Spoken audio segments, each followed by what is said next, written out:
Vision is a very important thing for our life. When you look at the eye has many parts in it.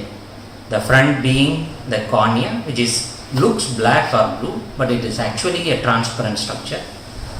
And the light goes through this cornea, goes through a human lens, and then falls on the retina.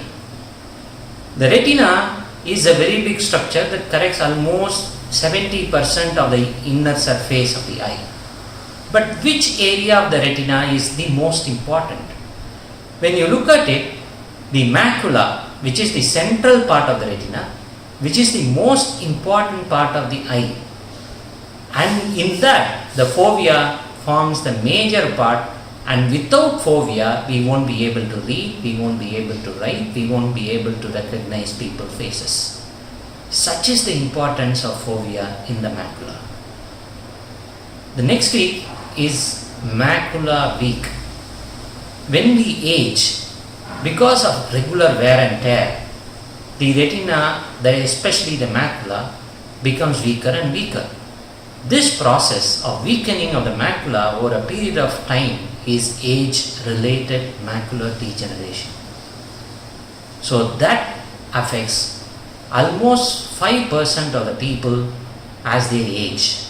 There are two types in it. There is something called a dry macular degeneration, and the other thing is called the wet macular degeneration.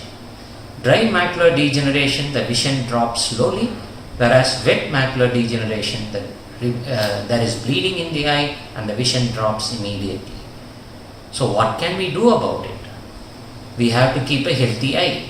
How?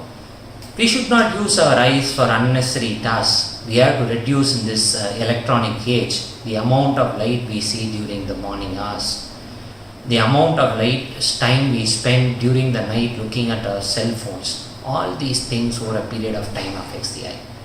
Healthy diet is one of the most important ways by which we can keep the macula healthy. Healthy diet means a lot of leaves, a lot of vegetables, a lot of fruits, and thus we can keep the macula happy. Use your eye for whatever that is needed and keep it safe till your death. Keep macula safe.